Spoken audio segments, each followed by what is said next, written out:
Hello friends, आज हम बात करें रूमेटिक फीवर के बारे में। रूमेटिक फीवर का मतलब क्या होता है कि मल्टी सिस्टम इन्फ्लामेटरी कंडीशन है।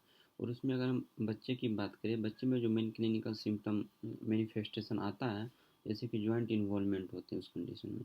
और एज ग्रुप की बात करें तो 5 से लेकर 15 ईयर्स तक के बच्चों में मिलता है। और उस बच्चा के अंदर जो होगा हिस्ट्री ऑफ होगा सोर थ्रोट इन्फेक्शन का, मतलब फेरेंजाइटिस।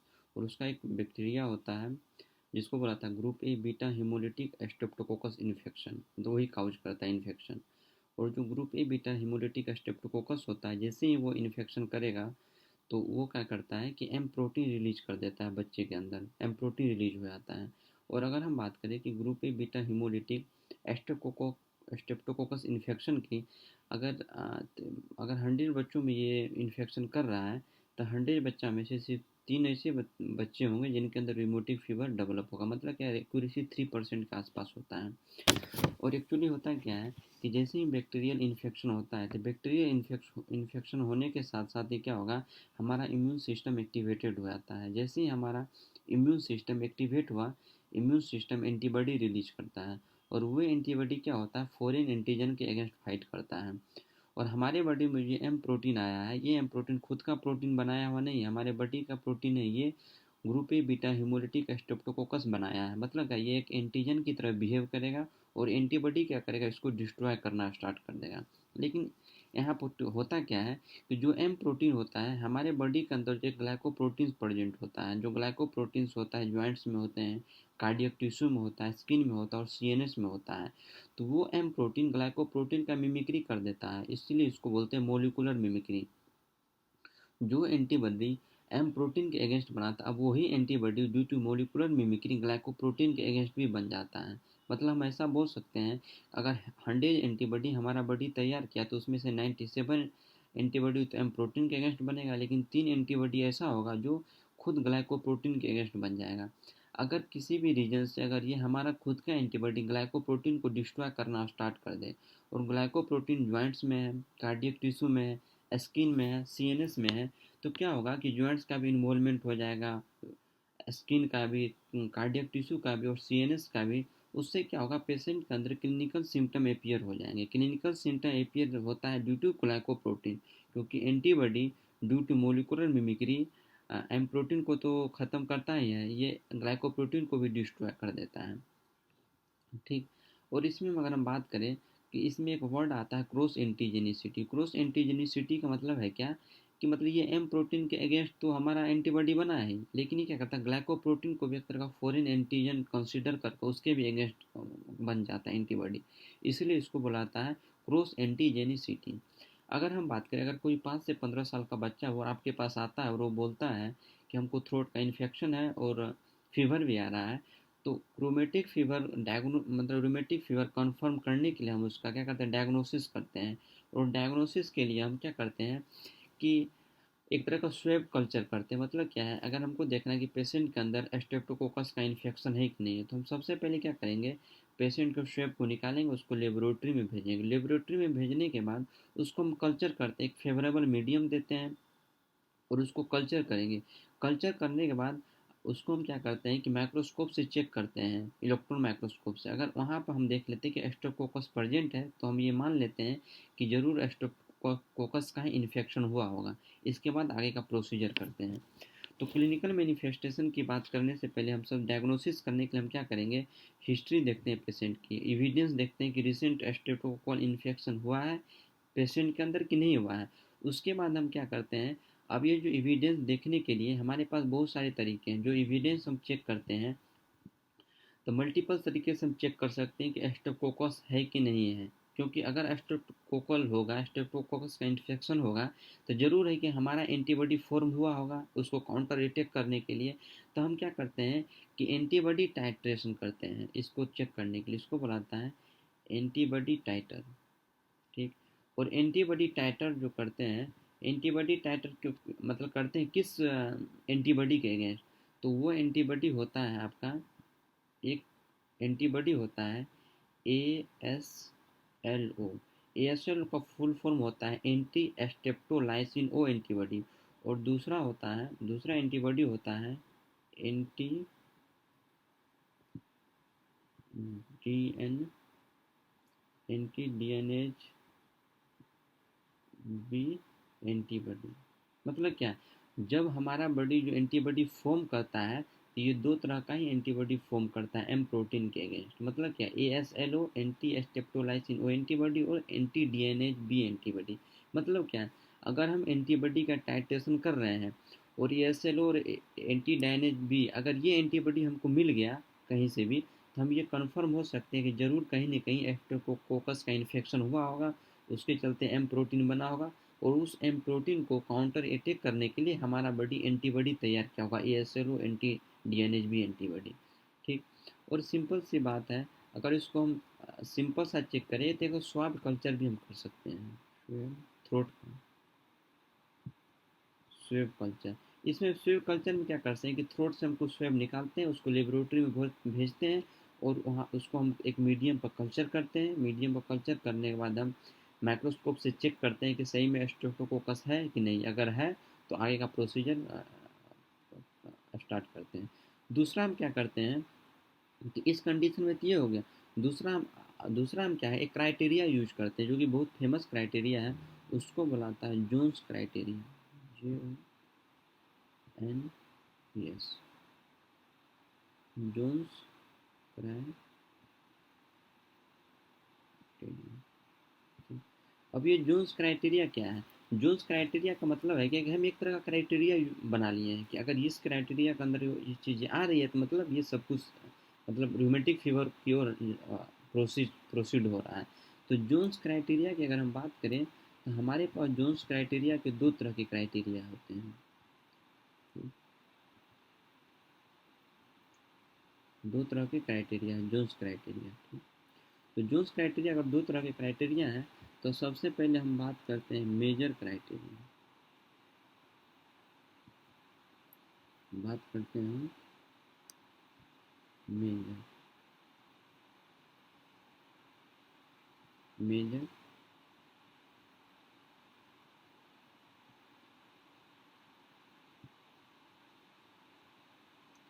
मेजर क्राइटेरिया क्या होता है? मेजर क्राइटेरिया में क्या क्या आता है? तो मेजर क्राइटेरिया का नाम रखने से पहले इसका एक सिंपल सा ट्रिक है, इसको हम जोन्स क्राइटेरिया के नाम से रख लेंगे, जैसे जे ओ एन ई एस और क्राइटेरिया।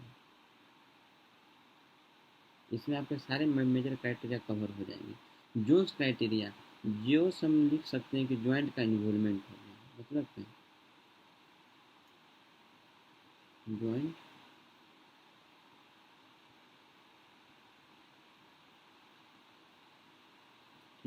Joint involvement. एन से क्या लिखते हैं कि नोड्यूल फॉर्मेशन, नोड्यूल।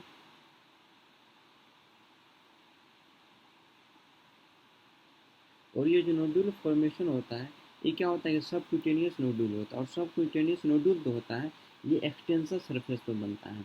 और एक्सटेंसर सरफेस क्या हो, जैसे ऑक्सीपुट हो गया आपका, बटोक हो गया, ये सब बेक हो गया, ये सब रीजन क्या है कि एक्सटेंसर सरफेस, वहाँ पर जाकर नोडुल फॉर्मेशन होगा, वो भी सब क्यूटेनियस नोडुल होगा। इससे होता है इरिथमिया मार्जिनेटम। ये होता है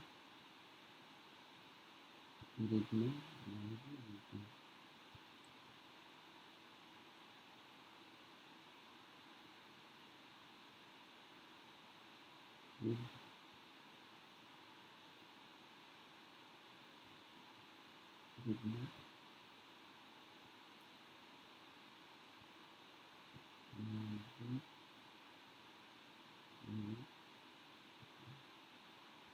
अब ये कि इरिथमिया मार्जिनेटम क्या होता है? इरिथमिया मार्जिनेटम एक्चुअली क्या है, ट्रंक पर बनता है, जो ट्रंक वाले होते हैं ट्रंक पर अपीयर होता है।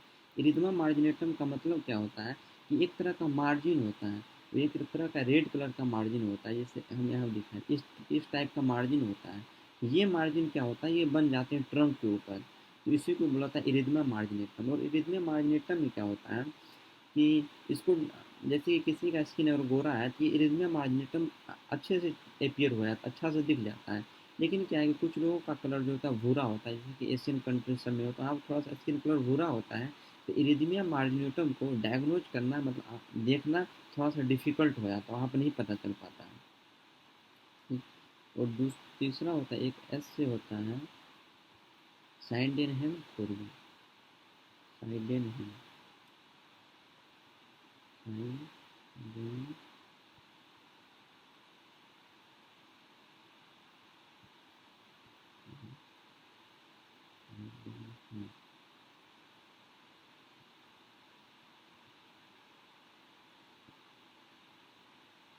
ये क्या है? साइडेनहेम कोरिया। साइडेनहेम कोरिया को हम क्या कहते हैं? साइडेनहेम कोरिया एक तरह का क्या है? लेट मैनिफेस्टेशन है, सबसे लेट ही एक होता है।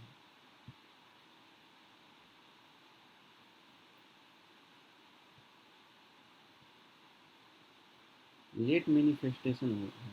और इसमें क्या है? साइडेनहेम कोरिया एक तरह का सीएनएस का इन्वॉल्वमेंट है, और सीएनएस के भी इन्वॉल्वमेंट का अगर हम बात करें साइडेनहेम कोरिया में, तो बेसल गेंगलिया के इन्वॉल्वमेंट हो जाता है। बेसल गेंगलिया अगर अगर क्या है, अगर बेसल गेंगलिया का इन्वॉल्वमेंट हो गया, अगर सीएनएस का इन्वॉल्वमेंट हो गया, तो वो बच्चा के अंदर प्रॉब्लम क्या हो जाएगा? बच्चा जो पर इनवॉलेंट्री मूवमेंट करेगा, मतलब क्या, बच्चा के अंदर वॉलेंट्री कंट्रोल खत्म हो जाएगा मसल्स के ऊपर। जैसे हर जगह से जो मसल्स है, थाई मसल्स, हर जगह का मसल्स का इनवॉलेंट्री मतलब वॉलेंट्री खत्म हो जाएगा, मतलब क्या, वो भी न चाहते भी उससे वो चीज़ें मूवमेंट हो जाएगा, मतलब क्या, इसको बोलते हैं इनवॉलेंट्री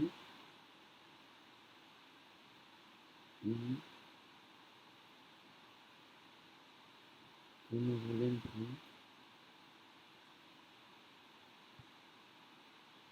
पर्पसलेस मूवमेंट।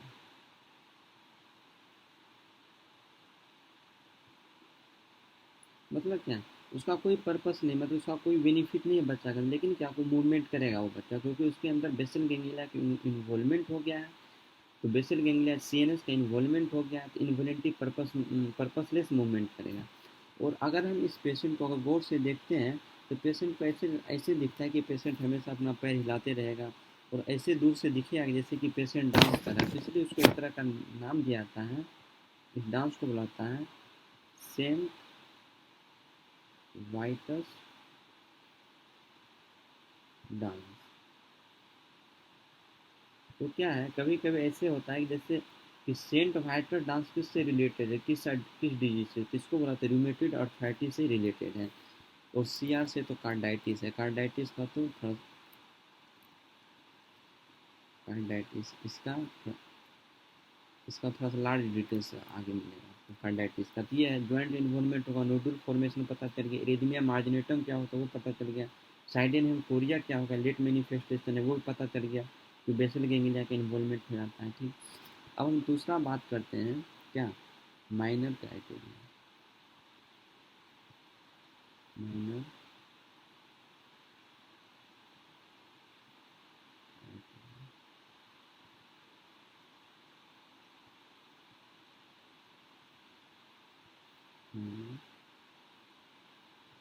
और माइनर क्राइटेरिया में क्या क्या आता है? माइनर क्राइटेरिया में अगर हम बात करें, तो सबसे पहले माइनर क्राइटेरिया में क्या होगा? फीवर, पेशेंट के अंदर फीवर हो जाएगा। दूसरा, ज्वाइंट पेन भी स्टार्ट होगा पेशेंट के अंदर, ज्वाइंट पेन। ज्वाइंट पेन को ही हम बोलते हैं क्या? अर्थेल्जिया।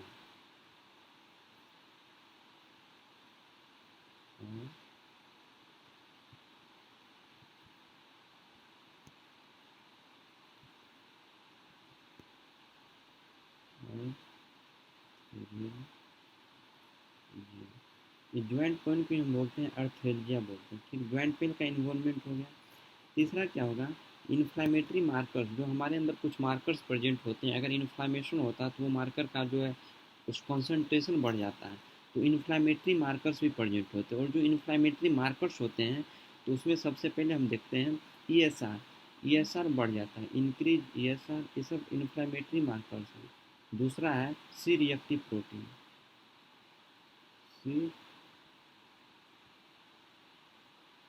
दूसरा है क्या? C reactive protein. ईएसआर बढ़ जाएगा और सीआरपी बढ़ जाएगा। और ईएसआर बढ़ जाएगा, इसका मतलब अगर किसी भी पेशेंट के अंदर, किसी भी पेशेंट को रूमेटॉइड अर्थराइटिस है, तो ये सार जैसे मान के लिए आज कुछ नैनोग्राम है, तो 10-3 डेज के बाद इसका कंसंट्रेशन बढ़ जाएगा, बहुत ज़्यादा बढ़ जाएगा। तो इसीलिए हम अगर हम ESR की वैल्यू को यूज करेंगे इस कंडीशन में माइनर क्राइटेरिया के लिए, तो ESR का मैक्सिमम वैल्यू यूज करेंगे, मिनिमम कम नहीं करेंगे ताकि दिक्कत ना हो, इसका मैक्सिमम वैल्यू यूज करेंगे। और CR का भी जो है टॉप वैल्यू यूज करेंगे, जो सबसे ज़्यादा वाला वैल्यू है उसको यूज करेंगे। मतलब क्या, इन्फ्लामेटरी मार्कर जितने भी आप यूज करेंगे उसकी मैक्सिमम वैल्यू को यूज करेंगे। ठीक, ये हो गया। और तीसरा क्या होता है अपने पास, अगर हम पेशेंट का ECG चेक करेंगे, अगर हम पेशेंट का ECG को हम अच्छे से रीड करेंगे, ECG हम देखते क्या है, तो जो PR इंटरवल है, जो PR इंटरवल था वो चेंज हो गया, PR इंटरवल चेंज।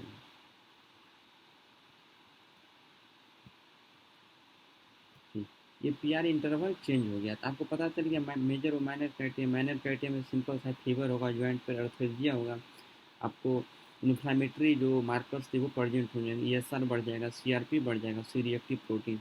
और ECG अगर हम देखेंगे पेशेंट की, तो क्या होगा कि PR इंटरवल जो है चेंज हो जाएगा। ठीक, अब इतना तो हो गया। अब हम बात कर रहे हैं,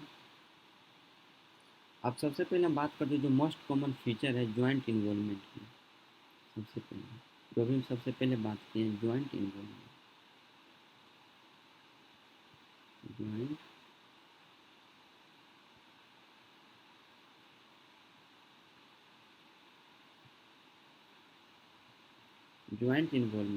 ज्वाइंट इन्वॉल्वमेंट को हम बोलते हैं मोस्ट कॉमन क्लिनिकल मैनिफेस्टेशन।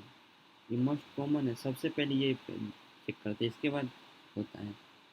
और ज्वाइंट इन्वॉल्वमेंट क्या है, मोस्ट कॉमन होता है कि ज्वाइंट इन्वॉल्वमेंट में होता क्या है कि इसमें एक तरह का लार्ज ज्वाइंट इन्वॉल्व हो जाता है, इसमें जो होते हैं कुछ लार्ज ज्वाइंट इन्वॉल्व होते हैं, लार्ज ज्वाइंट। और वो लार्ज ज्वाइंट कौन सा है, इसके अंदर इन्वॉल्व होगा आपका एल्बो और रिस्ट, इसके ज्वाइंट होंगे। ठीक, एल्बो और रिस्ट में पेन स्टार्ट होगा पेशेंट को मैक्सिमम केस में, मतलब जो मस्ट कॉमन है, लार्ज ज्वाइंट इन्वॉल्व होगा, एल्बो ज्वाइंट और रिस्ट ज्वाइंट इन्वॉल्व होगा। लेकिन ज्वाइंट तो होता है, ज्वाइंट के बाद होता क्या है पेशेंट के अंदर कि एक तरह की अर्थराइटिस वाली कंडीशन होती है, अर्थराइटिस में भी ज्वाइंट का इन्वॉल्वमेंट होता है, ज्वाइंट का पेन होता है, तो ये अर्थराइटिस वाली कंडीशन एक तरह से मिल रही है। तो एल्बो ज्वाइंट में होता है क्या, जैसे कि मेरा रिस्ट ज्वाइंट इन्वॉल्व हुआ, तो रिस्ट ज्वाइंट में क्या होगा, पहले तो रिस्ट ज्वाइंट में पेन स्टार्ट होगा, लेकिन धीरे धीरे क्या होगा कि रिस्ट ज्वाइंट का पेन कम होता जाएगा, और ये पेन क्या होगा हमारे एल्बो की तरफ रेडिएट हो जाएगा, मतलब कि एल्बो में पेन स्टार्ट हो जाएगा, मतलब ये ज्वाइंट इन्वॉल्व हो जाएगा। मतलब क्या, आपको ऐसा नहीं लग रहा है कि ये प्रॉब्लम रिस्ट से निकल करके एल्बो की तरफ जा रही है, मतलब ट्रांसफ़र हो रही है। इसीलिए इसको हम बोलते हैं दूसरा नाम से माइग्रेटरी, क्योंकि ये ट्रांसफ़र हो रहा है, माइग्रेटरी अर्थराइटिस। माइग्रेटरी अर्थराइटिस इसीलिए बोले कि अर्थराइटिस का मतलब है कि ज्वाइंट के इन्वॉल्वमेंट, माइग्रेटरी का मतलब पहले रिस्ट हुआ था, रिस्ट में इन्फ्लामेशन पेन कम हुआ, वो इन्फ्लामेशन पेन एल्बो की तरफ रेडिएट होगा, इसलिए इसको बोलते हैं माइग्रेटरी अर्थराइटिस। और अगर हम थोड़ी सी बात अर्थराइटिस के बारे में पता करें, तो जो अर्थराइटिस होता है उसमें क्या होगा, जो आर्टिकुलर कार्टिलेज होते हैं वो ख़त्म हो जाते हैं, मतलब एक तरह से घिसते घिसते हुए जो आर्टिकुलर कार्टिलेज ही का इरोजन हो जाता है। लेकिन ये एक ऐसा टाइप का अर्थराइटिस है जिसमें आर्टिकुलर कार्टिलेज डैमेज नहीं होता है, मतलब कि सबसे इम्पोर्टेंट चीज़ें हैं कि इस आर्ट में आर्टिकुलर कार्टिलेज, क्योंकि यहाँ मैक्सिमम क्या होता है कि आर्थराइटिस देखते ही ये दिमाग में आता है कि ज़रूर इसका आर्टिकुलर कार्टिलेज डैमेज हुआ होगा, लेकिन क्या एक एक्सेप्शन है इसमें, आर्टिकुलर कार्टिलेज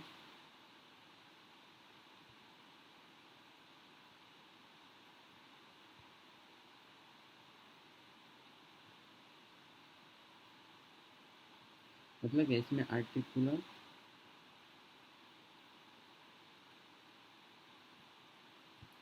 डैमेज,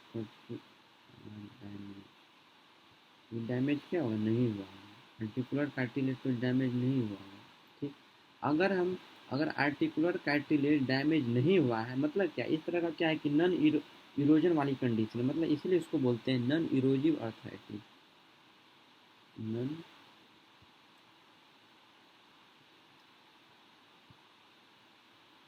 इरोजिव अर्थराइटिस। इसमें पता चल गया आपको जॉइंट, लार्ज जॉइंट के इन्वॉल्वमेंट में माइग्रेटरी क्यों बोले, नॉन इरोजिव क्यों बोले, क्योंकि आर्टिकुलर कार्टिलेज का डैमेज नहीं हुआ, तो इसको इरोजन हुआ ही नहीं है। आर्टिकुलर आर्टिकुलर कार्टिलेज बिल्कुल सही है, हेल्दी है, इसे नॉन इरोजिव अर्थराइटिस को हम बोलते हैं। ठीक।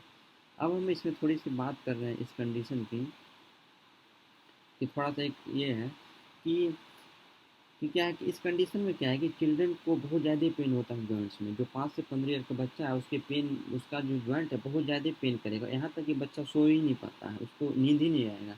तो उस कंडीशन में हम क्या करते हैं कि उस कंडीशन में बच्चा को हम एक गोली देते हैं जिसको बोलते हैं एस्पिरिन।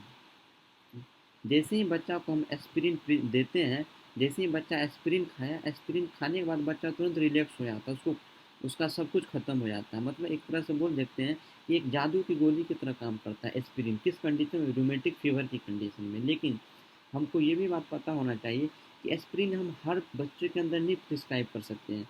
अगर कोई बच्चा आपके पास आया, वो बोलता है कि मेरे को मतलब थ्रोट में प्रॉब्लम है, थोड़ी सी फीवर हो गई है, तो अगर वो वायरल इन्फेक्शन है, अगर वायरल इन्फेक्शन में वो एस्पिरिन दे रहे हैं एंटी एज एंटीपायरेटिक्स, तो वो एस्पिरिन क्या करेगा, तो उस कंडीशन में साइड इफेक्ट क्रिएट कर देता है। और साइड इफेक्ट क्या करेगा, एक तरह का सिंड्रोम कॉज कर देता है जिसको बोलता है रेस सिंड्रोम। और और अगर हम यहाँ पर बात करें, यहाँ पर एक पॉइंट है कि हम यहाँ पर देख रहे हैं कि क्या हुआ, एंटीबॉडी बन रहा है, यहाँ एंटीबॉडी बन रहा है। अगर किसी भी डिजीज में एंटीबॉडी बन रही है तो उसको बुलाता है टाइप 2 हाइपर सेंसिटिविटी रिएक्शन। इसको बुलाता है टाइप 2 हाइपर सेंसिटिविटी रिएक्शन। इसको हम क्या बोलते हैं? Type 2 hyper sensitivity reaction. ये एक तरह क्या है, टाइप 2 हाइपर सेंसिटिविटी रिएक्शन है। मतलब क्या कि एंटीबॉडी मीडिएटेड प्रॉब्लम है। मतलब वायरस तो इन्फेक्ट कर दिया, लेकिन प्रॉब्लम जो ओरिजिनल स्टार्ट हुई एंटीबॉडी के कारण हुई, क्योंकि एंटीबॉडी जाकर डिपॉजिट हो गया है ज्वाइंट वाइंट में, उसके चलते हो रही है। तो एस्पिरिन तो हम बच्चों में नहीं देंगे एज ए वायरल इन्फेक्शन। लेकिन हम एस्पिरिन इस कंडीशन में क्यों दे रहे हैं? हम बोल रहे हैं कि एक तरफ के बच्चों के अंदर एस्पिरिन नहीं दे रहा, दूसरी तरफ हम बच्चों को एस्पिरिन दे रहे हैं। हम पहली कंडीशन में एस्पिरिन इसीलिए नहीं दिए क्योंकि हमको पता था कि बच्चे के अंदर वायरल इन्फेक्शन है, उसके अंदर कोई ऐसा सबूत नहीं मिला है कि बच्चों को सेल मेडिएटेड प्रॉब्लम है। लेकिन हम दूसरी कंडीशन जो रूमेटॉइड, जो आपको रूमेटिक फीवर की बात करें, तो रूमेटिक फीवर में हमको डायग्नोसिस से पता चल गया कि बच्चा के अंदर इन्फेक्शन हो रहा है। मतलब बच्चा के अंदर तो स्ट्रेप्टोकोकस का इन्फेक्शन हो गया, लेकिन इस बच्चे के अंदर की सेल मेडिएटेड प्रॉब्लम है। मतलब क्या, एंटीबॉडी बन रही है, एंटीबॉडी का फॉर्मेशन हो रहा है, मतलब सेल मीडिएटेड है, एंटीबॉडी मीडिएटेड प्रॉब्लम है। इसीलिए हम क्या करते हैं, इम्यून मीडिएटेड प्रॉब्लम है, इसीलिए हम एस्पिरिन देते हैं रूमेटिक फीवर वाले पेशेंट को। इसलिए रूमेटिक फीवर वाले पेशेंट के अंदर एस्पिरिन देंगे। लेकिन अगर किसी भी बच्चा के अंदर वायरल इन्फेक्शन है तो एस्पिरिन कभी प्रिस्क्राइब नहीं करेंगे। एस्पिरिन, इसको हम लिख देते हैं, एस्पिरिन हम देंगे किस कंडीशन में? इम्यून इम्यून मीडिएटेड, अगर इम्यून मीडिएटेड इन्फेक्शन है, अगर इम्यून मीडिएटेड इन्फेक्शन है तब एस्पिरिन देंगे, बाकी वायरल इन्फेक्शन में तो कभी नहीं देंगे। और ये तरह का रूमेटिक फीवर जो है नॉन इन्फेक्शियस कंडीशन होता है। ये जो रूमेटिक फीवर है आपको, ये जो रूमेटिक फीवर है ये तरह का non infectious condition. Non infectious क्यों है? क्योंकि भाई यहाँ पे immune mediated problem, immune mediated infection हो रहा है, इसीलिए इसको बोलते हैं non infectious condition. Non infectious, non infectious condition इतना कहेंगे, रूमेटिक फीवर है नॉन इन्फेक्शियस कंडीशन। इसमें हमको यही सब पता होना चाहिए कि इम्यून मीडिएटेड है, आपको इनवॉलेंट्री पर्पसलेस मूवमेंट हो रहा है पेशेंट के अंदर इसमें आपको, और नॉन इरोजिव अर्थराइटिस है। ये सब चीज़ आपको पता होना चाहिए। और सबसे इम्पोर्टेंट है कि सबसे हमेशा याद रखना है कि एस्पिरिन देना है, एस्पिरिन वायरल इन्फेक्शन में नहीं देना है, बाकी जो इम्यून मीडिएटेड प्रॉब्लम होता है उसमें हमको दे देना है।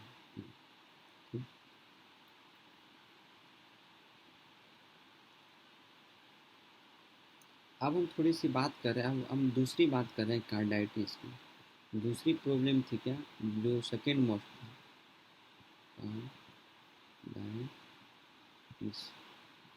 कार्डाइटिस। कार्डाइटिस क्या second second most common clinical presentation है, मतलब क्या है सेकेंड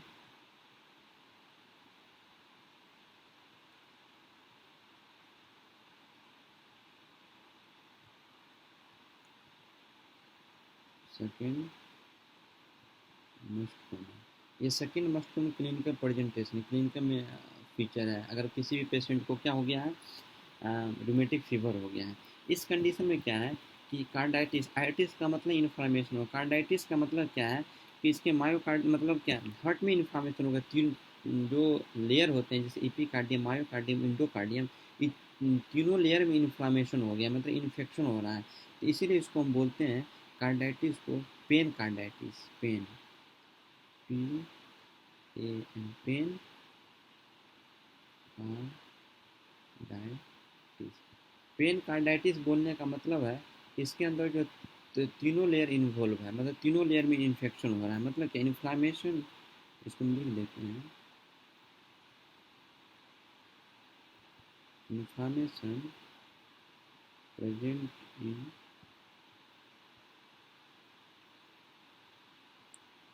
एपिकार्डियम,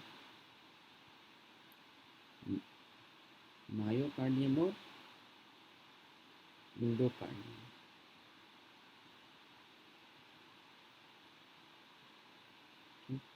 इसलिए इसको हम पेन कार्डाइटिस वर्ड यूज किए हैं। अब हम सबसे पहले बात करते हैं, एक एक करके बात करेंगे। सबसे पहले हम पेरिकार्डाइटिस की बात करें, अगर हम सबसे पहले बात करें तो pericarditis,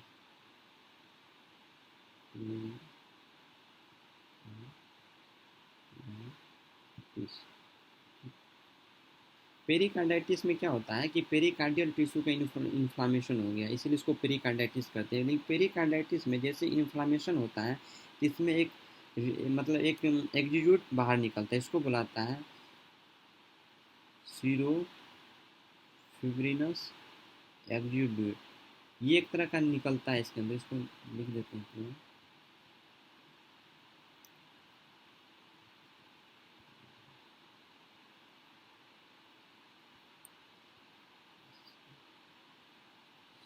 sero फिब्रिनस।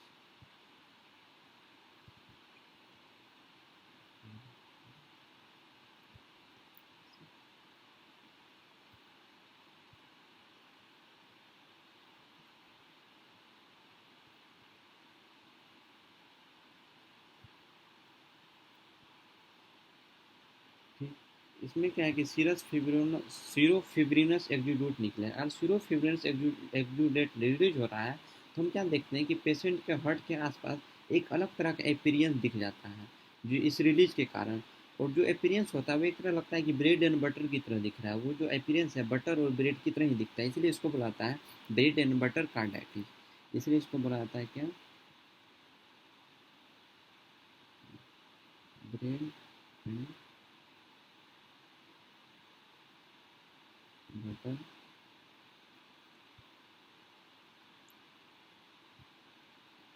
Bread and butter,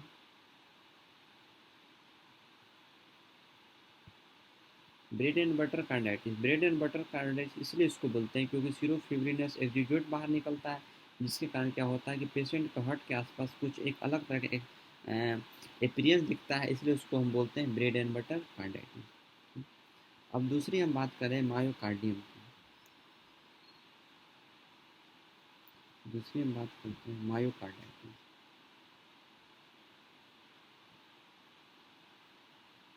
myocarditis का मतलब क्या है कि मायोकार्डियम का इन्फेक्शन हो गया, मतलब इन्फ्लामेशन हो गया, प्रॉब्लम इन्फेक्शन वहाँ पर हुआ है मायोकार्डियम टिश्यू में। और मायोकार्डियम टिश्यू का सबसे इम्पोर्टेंट होता है, ये एसोसिएटेड होता है एक बॉडी से, उस बॉडी को बुलाता है astro body, A S C H O, astro body, ये फीचर होता है मायोकार्ड। अगर आपको एस्ट्रो बॉडी मिल रहा है कहीं भी तो आप समझ जाए कि मायोकार्डाइटिस है, रोमेट रूमेटिक फीवर का कंडीशन है, उसमें क्या है कि मायोकार्डियम टिश्यू इन्वॉल्व हुआ, और एस्ट्रो बॉडी जो होता है ये एक तरह का क्या है, एस्ट्रो बॉडी ये काउंट करता है acute acute rheumatic heart disease patient, मतलब कि एक्यूट रूमेटिक हार्ट डिजीज वाले पेशेंट में भी एस्ट्रो बॉडी मिलता है। अब एस्ट्रो बॉडी होता क्या है, एस्ट्रो बॉडी में अगर हम दिखाएं, हम इसको डायग्राम से देख, एस्ट्रो बॉडी में क्या है कि एस्ट्रो बॉडी का जो सेंटर है, ये जो अपना सेंटर है, इसमें तो फाइब्रॉइड नेक्रोसिस प्रेजेंट होगा, इसके अंदर क्या होगा, फाइब्रॉइड नेक्रोसिस प्रेजेंट होता है। और ये जो फाइब्रॉइड नेक्रोसिस होता है उसमें क्या होगा कि इसके अंदर क्या होगा कि पिंक कलर,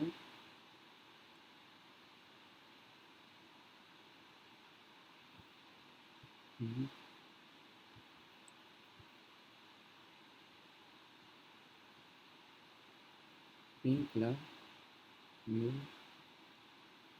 यू सी यू फ्लिक, उसमें फ्लिक हो जाएगी,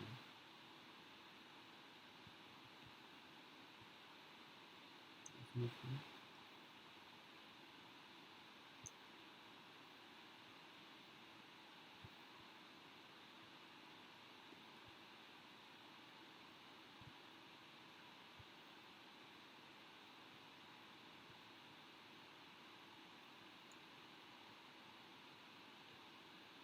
pink colour eosinophilic collagen material present होता है किसके आसपास, फेब्रिन नेक्रोसिस, मतलब फेब्रिन नेक्रोसिस में क्या होगा, pink colour eosinophilic collagen material present होगा।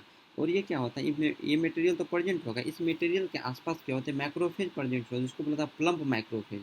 ये प्लम्प माइक्रोफेज, प्लम्प का मतलब क्या, फूला हुआ माइक्रोफेज, मतलब क्या है, यहाँ पर जो डायग्राम बनेगा देखिए, ये जो चारों साइड ये दिखा रहे हैं सर्कल में, ये सब मान लीजिए मैक्रोफेज है, इसमें बहुत सारा प्लम्प माइक्रोफेज प्रेजेंट है। ये क्या है, ये अपना प्लम्प माइक्रोफेज है।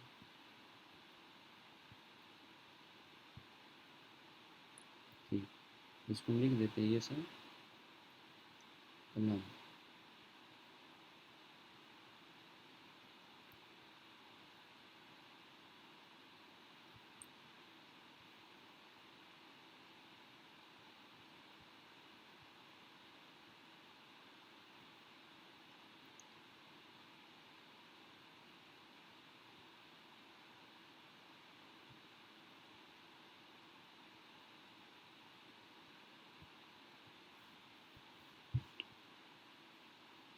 प्लम्प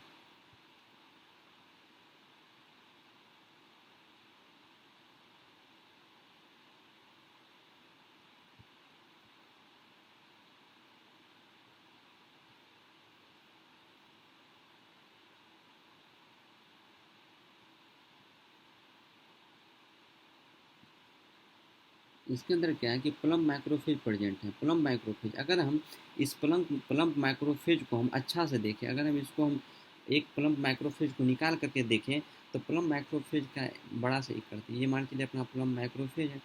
इस प्लम्प माइक्रोफेज के अंदर अगर हम देखते हैं, तो इसका जो न्यूक्लियर इसका जो मटेरियल होता है, क्रोमेटिन मटेरियल, ये क्रोमेटिन मटेरियल कुछ ऐसा दिखेगा, मतलब क्या है, रिबन लाइक दिखता है। ये क्रोमेटिन मटेरियल जो होता है, ये रिबन लाइक अपीयरेंस दिखेगा,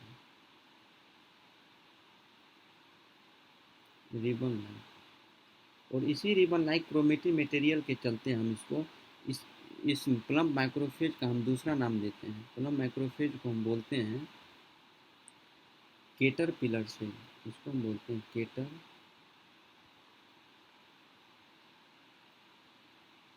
पिलर सेल। और इसको हम दूसरा नाम एक और देते हैं केटर पिलर सेल के साथ साथ, उसको बोलते हैं एनिट्स को सेल,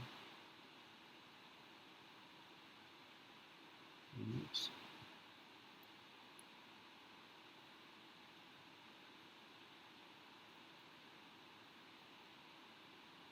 एनिट्स को सेल।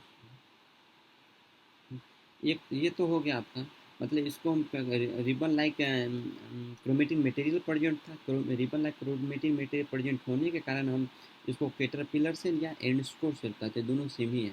और ये जो एंडस्को सेल है, ये ऐसा नहीं है कि सिर्फ रूमेटिक वाले पेशेंट में, रूमेटिक फीवर में दिखता है, ये रूमेटिक फीवर में तो दिखता ही है, रूमेटिक फीवर में।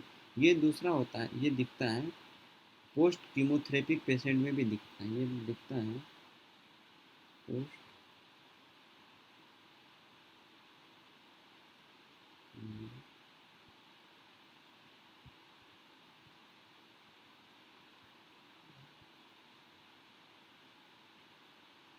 Chemotherapy patient. तो पोस्ट कीमोथेरेपी में दिखता है, और दूसरा दिखता है आयरन डिफिशियंसी एनीमिया, इसमें भी दिखता है। ठीक है, रूमेटिक फीवर में तो दिखेगा एंटिस्टोसेल, इसके बाद पोस्ट कीमोथेरेपी पेशेंट वाले में भी दिख सकता है, और आयरन डिफिशियंसी एनीमिया में भी दिखता है। ठीक, और इतना ही नहीं, ये मैक्रोफेज के बीच बीच में क्या होता है कि प्लाज्मा सेल भी प्रेजेंट होता है। ये जो ब्लू कलर से बना हुआ है, ये ग्रीन कलर, ये सब क्या है, प्लाज्मा सेल है बीच बीच में, ये प्लाज्मा सेल है, ये सब क्या है, ये प्लाज्मा सेल है ब्लू कलर में, इसको बोलते हैं।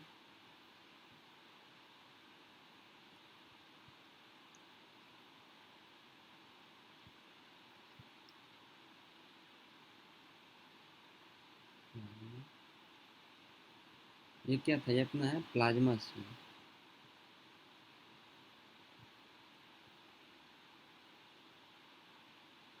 अब ये प्लाज्मा सेल है, हम इसको थोड़ा सा एक डायग्राम डायग्राम के थ्रू दिखाते हैं, स्ट्रो बॉडी दिखता कैसे है। इसमें तो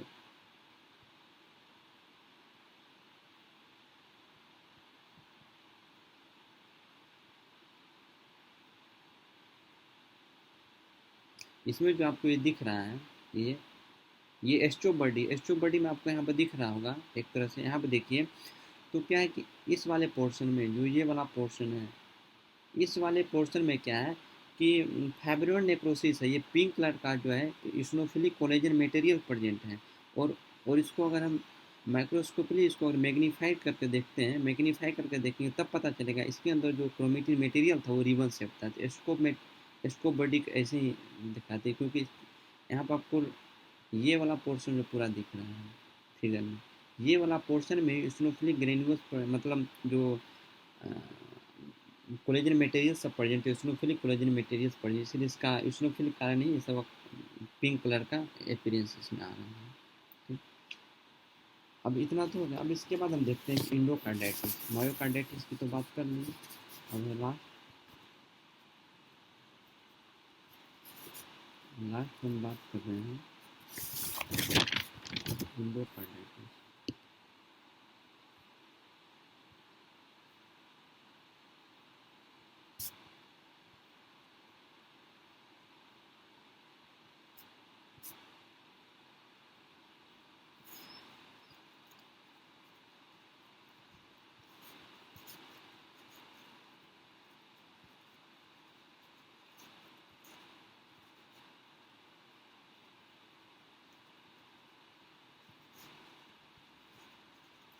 हम बात करें,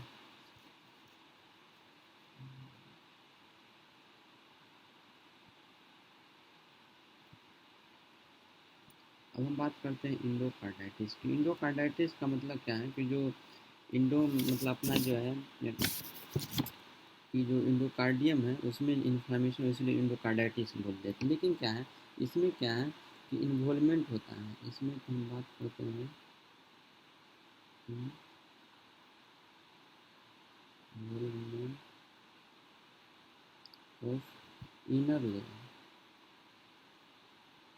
और इनर लेयर में तो आप अपना वल्वुलर एरिया आ गया, तो इसलिए उसको बुलाता है वल्वुलर layer.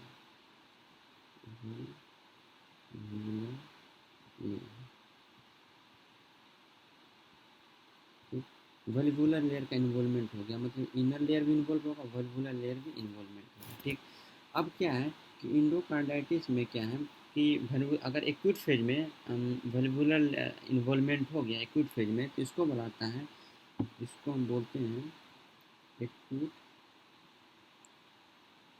Acute rheumatic heart disease. इसको बुलाता है एक्यूट रूमेटिक हार्ट डिजीज, मतलब एक्यूट फेज में अगर वल्व का इन्वॉल्वमेंट हो गया, तब इसमें कंडीशन क्या होता है कि इंडोकार्डाइटिस में क्या है कि वल्व का इन्वॉल्वमेंट हो गया, मतलब क्या, वल्व में इन्फ्लामेशन हो गया। तो वल्व में इन्फ्लामेशन को मैं आपको दिखा रहा हूँ, ये अपना क्या है, इसको मैं डायग्राम से बता रहा हूँ।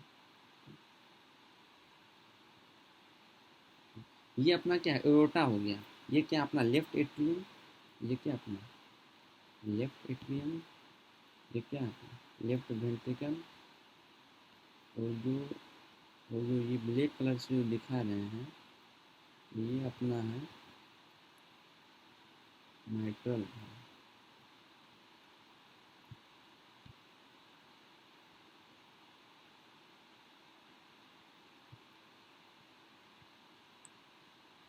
ये है अपना माइट्रल। और माइट्रल वाल्व है, इसमें होगा क्या कि जैसे ही कस्प में इन्फ्लामेशन हो गया, जो कस्प होते हैं माइट्रल वाल्व में, जो कस्प में जैसे इन्फ्लामेशन होता है, तो अगर हम नॉर्मल वाल्व की बात करें तो नॉर्मल वाल्व अगर खुलता है तो एक तरह से अपोज करता है एक दूसरे को, खुलते वक्त और बंद होते वक्त एक तरह से अपोज कर रहा है, मतलब फ्रंट टू फ्रंट अपोजिशन होता है दोनों वाल्व का। लेकिन जैसे ही इन्फ्लामेशन हो गया माइट्रल वाल्व के कस्प के अंदर, ये अपोजिशन जो है नहीं हो पाता, एक मतलब अपोज जो करता है cusp oppose to each other, जो सेम मैनर में करा तो जो करेक्ट पोजीशन में करा तो वो अपोज नहीं कर पाता। मतलब क्या, ये जो बल्ब ओपन होगा, अब बल्ब ऐसे ओपन होगा, ऐसे मतलब कस्प अच्छे से नहीं अपोज कर रहा है। जैसे ही कस्प अगर मैटर बल्ब का अपोज नहीं कर रहा है, मतलब क्या, एक तरह का गैप बन गया, दोनों कस्प के बीच में एक तरह का गैप प्रेजेंट हो गया। और गैप होने से क्या होगा, जैसे ही गैप हो गया कि लेफ्ट वेंट्रिकल का जो ब्लड है, अब वो लेफ्ट वेंट्रिकल का ब्लड जो है लेफ्ट एट्रियम में जाना स्टार्ट कर देगा ड्यू टू कस्प के कारण, जो कस्प का जो अपोजिशन सही से नहीं हो पा रहा है। और जैसे ही लेफ्ट वेंट्रिकल का ब्लड लेफ्ट एट्रियम में जाता है, तो इसको बोलते हैं हम माइट्रल रीगर्जिटेशन। माइट्रल रीगर्जिटेशन का मतलब होता है कि ब्लड का जो फ्लो बैक हो जाना, लेफ्ट एट्रियम से ब्लड लेफ्ट वेंट्रिकल में आया लेकिन फिर से क्या रीगर्जिटेट हो गया, मतलब ड्यू टू कस्प के कारण कस्प में इन्फ्लामेशन हो गया था, एक दूसरे को सही से अपोज कर नहीं रहे थे, जिसके कारण एक गैप प्रेजेंट हो गया दोनों कस्प के बीच में। ड्यू टू गैप के कारण क्या होगा, ब्लड अब लेफ्ट वेंट्रिकल्स लेफ्ट एट्रियम में जाना स्टार्ट कर दिया, इसलिए उसको बोलते हैं मैट इसको इसको बोलते हैं माइट्रल रिगर्जिटेशन भी बोलते हैं, माइट्रल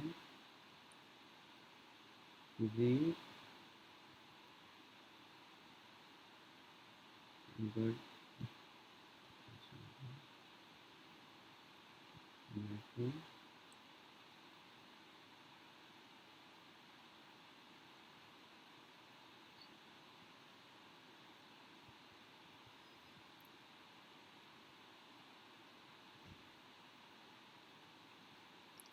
मैटर रिगर्जिटेशन, इसलिए इसको बोलते हैं मैटर रिगर्जिटेशन।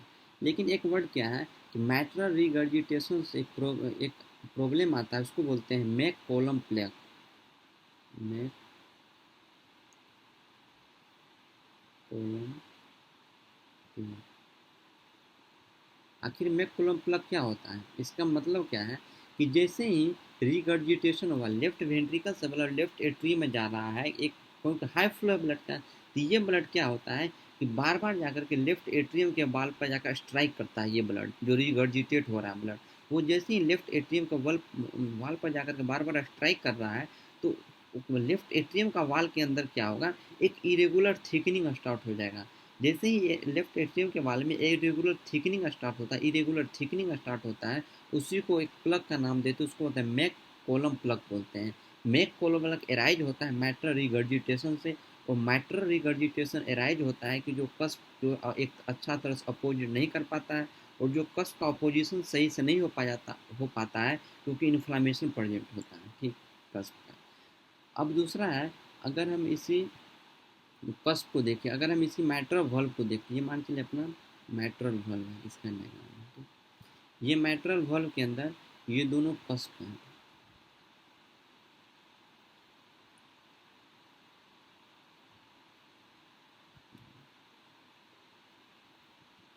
मैट्रल वाल्व है, मैट्रल वाल्व के अंदर ये दो कस्प हैं। क्या होता है कि जब हम मैट्रल वाल्व को ऊपर से हम चेक करते हैं तो नॉर्मली कस्प के ऊपर अगर कस्प को ऊपर से हम देखते हैं तो उसमें क्या लगा कि इंडोथीलियम लाइनिंग प्रेजेंट होता है, और इंडोथीलियम लाइनिंग जो होता है वो कस्प के ऊपर दिखता है। लेकिन जैसे ही अगर हम माइट्रल वाल्व में इन्फ्लामेशन हो गया, इन्फेक्शन हो गया, तो क्या होगा कि जो कस्प है इंडोथीलियम लाइनिंग में भी इन्फ्लामेशन हो गया, और जैसे ही इंडोथीलियम लाइनिंग में इन्फ्लामेशन होगा, मतलब क्या, इंडोथीलियम लाइनिंग में जैसे इन्फ्लामेशन हो गया, तो वहाँ पर क्या होगा, डिपोजिशन होता है फाइब्रिन एंड प्लेटलेट का। मतलब क्या है, ये तो हमारा कस्प और भल्व है, ये है कस्प। जैसे ही कस्प है तो इंडोथेलियम लाइनिंग है, तो इसमें क्या होगा, डिपोजिशन हो जाए कस्प पर, deposition of, deposition, deposition of fibrin and platelet. अब क्या है, फाइब्रिन और प्लेटलेट का डिपोजिशन हो गया यहाँ पर। जैसे ये फाइब्रिन और प्लेटलेट का डिपोजिशन हो गया, ये भी फाइब्रिन और प्लेटलेट का डिपोजिशन होगा, मतलब पूरा नहीं होता है, बीच में होता है। और क्या है,